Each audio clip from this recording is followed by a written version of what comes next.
الأرجنتين بالعلامة الكاملة إخواني الكرام أخواتي الكريمات، هذه المرة بمواجهة الرأس الأخضر بالرأس المرفوع في الدور الثاني والثلاثون من كأس العالم لهذا الموسم أمريكا 2026. إخواني الكرام أخواتي الكريمات، أهلا وسهلا ومرحبا بكم معنا من جديد في حصة موجز أخبار الكرة الوطنية والإفريقية. الأرجنتين خاصة الأرجنتين صاحبة الريادة صاحبة الصدارة للمجموعة تأهلت بالعلامة الكاملة 9 نقاط حصدتهم من 3 انتصارات متوالية ومتتالية على النمسا بهدفين لصفر، والجزائر ب3 أهداف نظيفة، والأردن ب3 أهداف لهدف واحد. للإشارة، المنتخب الأردني المنتخب الوحيد الذي استطاع أن يسجل هدفا في مرمى الأرجنتين. أما بالنسبة للرأس الأخضر قبل ذلك إخواني الكرام أخواتي الكريمات، إذا كنت جديد معنا في القناة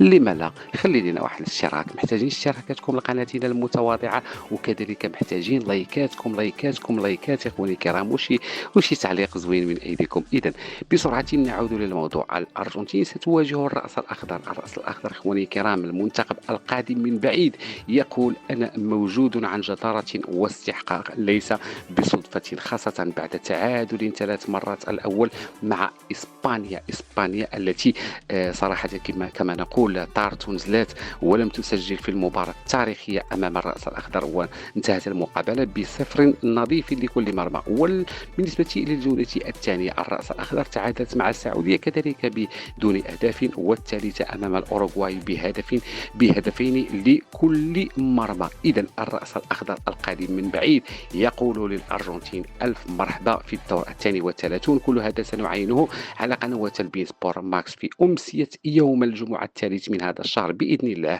ابتداء من الساعة 11 ليلا بتوقيت المغرب والجزائر وتونس، 1 صباحا من يوم السبت بتوقيت مصر والسعودية. دمتم أخوتي أخواتي في رعاية الله، إلى اللقاء.